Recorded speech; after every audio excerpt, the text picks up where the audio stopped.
Good evening, Zimbabwe.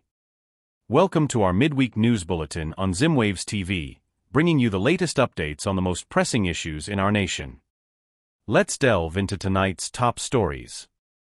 In a recent statement, ZANU-PF reiterated its stance as a bulwark against Western machinations, claiming that external forces are to blame for Zimbabwe's ongoing economic and political troubles. Analysts and opposition figures argue that this narrative conveniently deflects from the government's own mismanagement and corruption. Transparency International consistently ranks Zimbabwe among the most corrupt countries globally.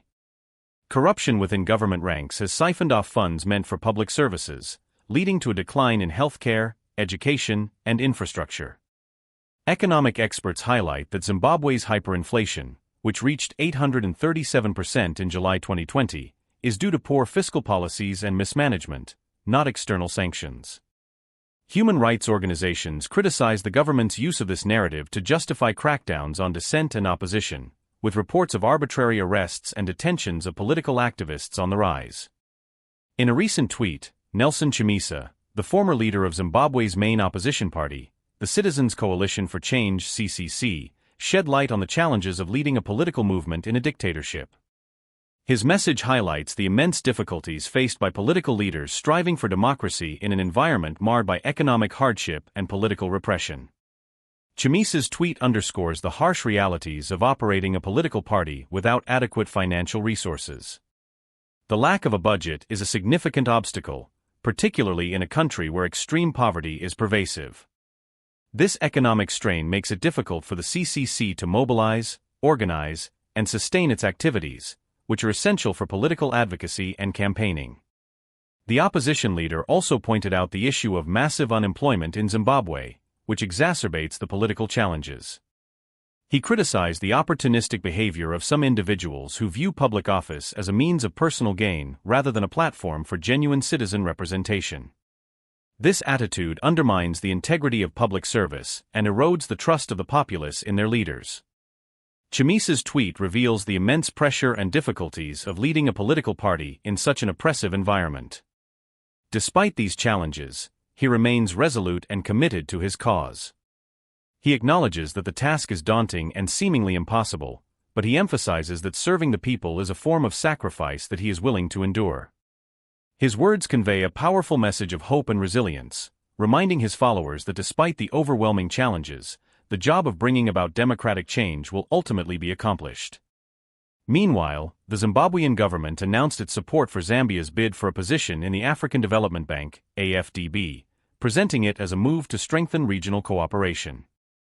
Critics argue that this diplomatic gesture serves as a strategic distraction from Zimbabwe's pressing domestic issues, including rampant inflation, high unemployment, and a deteriorating infrastructure.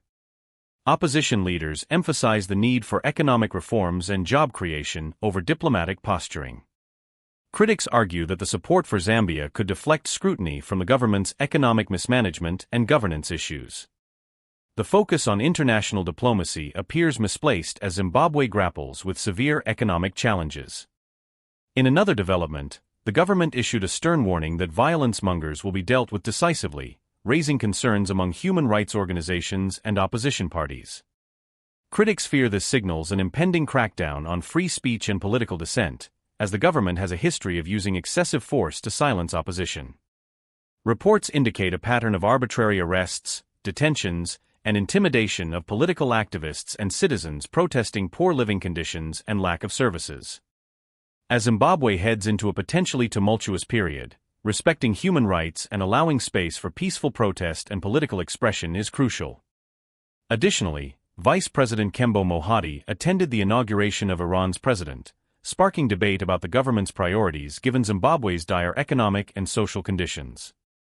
Critics argue that at a time when the nation faces severe challenges, the government's focus should be on addressing these pressing issues. Zimbabwe's economic crisis has left many struggling to access basic necessities such as food, fuel, and healthcare. While the government defends the trip as crucial for international alliances, many Zimbabweans see these diplomatic efforts as disconnected from their harsh realities. The First Lady's initiative to open the historic Zimbabwe Women's Summit has been lauded as a positive step towards women's empowerment. However, Critics argue that such symbolic gestures fall short of addressing the real, everyday struggles faced by Zimbabwean women. The economic crisis disproportionately affects women, many of whom are primary caregivers and breadwinners. Access to health care, particularly maternal health, remains inadequate. Activists call for more robust legal frameworks and support systems to protect women and hold perpetrators accountable. Finally, the First Lady distributed blankets to hundreds in Harare, presenting it as a gesture of goodwill and compassion. While appreciated by many, critics argue that it underscores the systemic poverty and inadequate social welfare systems in Zimbabwe.